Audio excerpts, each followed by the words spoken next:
இறையேசுவிலே பிரியமான சகோதர சகோதரிகளே, உங்கள் எல்லோருக்கும் ஆண்டவராகிய இயேசு கிறிஸ்துவின் பெயரால் காலை வணக்கங்கள் மற்றும் வாழ்த்துக்கள்.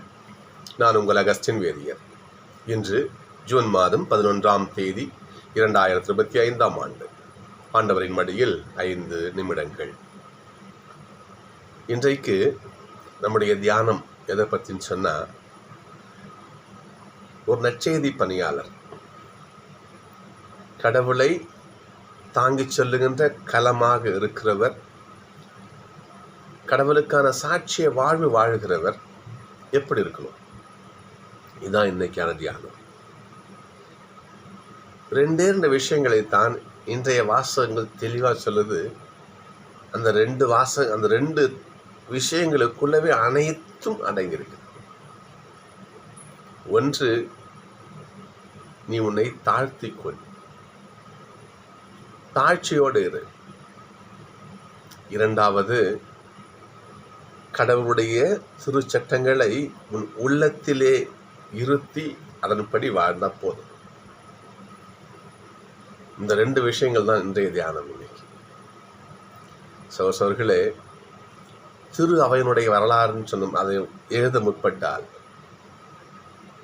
ஒரு சிலரை அதை விட்டு விடவே முடியாது. ஏற்பட்ட மாபெரும் ஒரு சக்தின்னு சொன்னால் தூய பவுலடிகளார். இன்றைக்கு இந்த உலகம் முழுமைக்கும் திருச்சபையில் இயேசப்பாவுடைய பெயரை உச்சரிக்கிறாங்கன்னு சொன்னால் அது மிக முக்கியமானவர் தூய பவுலடிகளார்.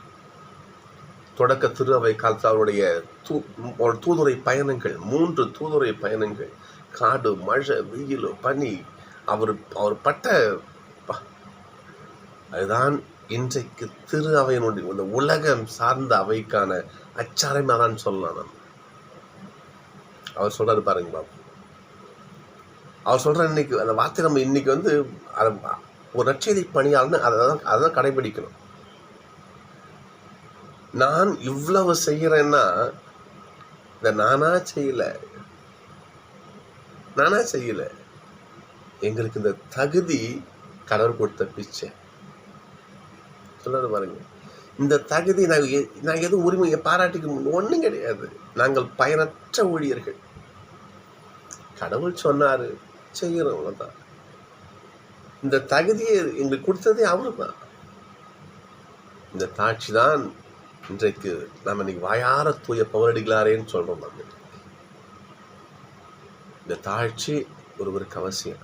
அன்னை மரியாதை பாருங்களேன், கடவுளை வயிற்றுல தாங்குற தாய் இதோ அடிமை என பணிகிறார் பாருங்க. ஆண்டவர் திருப்பாத்து முன்பாக கடவுளையே தன் வயிற்றுல கொண்டிருக்கின்ற தாய்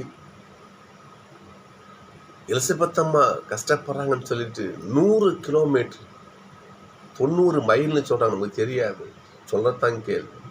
90 மைலும் நசரேத்தூர்லேருந்து அயன் கரீம் அந்த ஊர்.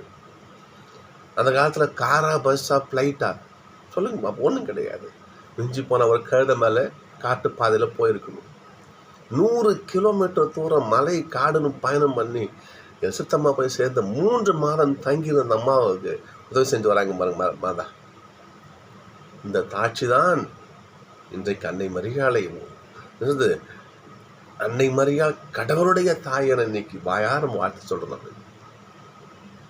இந்த தாட்சி தான் இன்னைக்கு முதல் தகுதியா இன்றைய வாசகங்கள் சொல்லுது. உன்னை நீ தாழ்த்து, ஆண்டவர் உயர்த்துவார். நீ உன்னை உயர்த்திக்காத. நான் தான் செஞ்சேன், என்னால தான் முடியும் அப்படி உன்னை நீ இந்த விஷயத்தை ஆண்டவர் பார்த்து செய்வார்.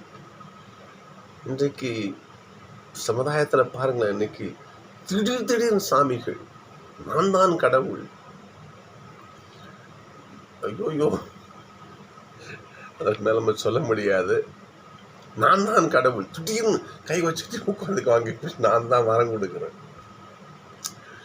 சரி, என்னவோ அது அவருடைய இறைவன் இன்றைக்கு நமக்கு சொல்றார். தூய பவுல் இன்னைக்கு சொல்றாரு, நாங்கள் பயனற்ற ஊழியர்கள். எனக்கு இந்த தகுதியை கொடுத்தது கடவுள் கொடுத்த பிச்சை. ஒன்று, தாழ்ச்சியாக இருந்து ஆணுடைய பிள்ளையாக வாழுதல் முதல் தகுதி. கடவுளுடைய பிள்ளைங்கிறது ஒரு தகுதி, தாழ்ச்சி. இரண்டாவது தகுதி பாருங்க, இரண்டாவது தகுதி இது இன்னொன்று தெரிஞ்சுக்கணும். அன்று வாழ்ந்த பரிசேயர்கள் சதுசேயர்கள் என்ன பண்ணாங்கன்னா, அதாவது யாவே இறைவன் சினாய் மலையில கொடுத்த சட்டங்கள் இருக்குது. அந்த சட்டங்களுக்கு புனை சட்டங்களாக நிறைய விஷயங்களையும் என்ன பண்ணாங்க, தங்களுக்கு ஏற்ற மாதிரி இவங்க ஏற்றிக்கிட்டாங்க.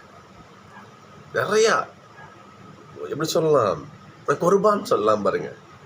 தாய் தந்தையருக்கு செய்ய வேண்டிய என்னுடைய கடமைகள் அனைத்தும் குர்பான் ஆகிட்டு, அப்புறம் கடவுளுக்கு காணிக்கையா போச்சு. நம்ம சொல்ற காந்தி கணக்குங்கிற சொல்ற மாதிரி அது மாதிரி கடவுளுக்கு காணி கொடுத்த மாதிரி போச்சு.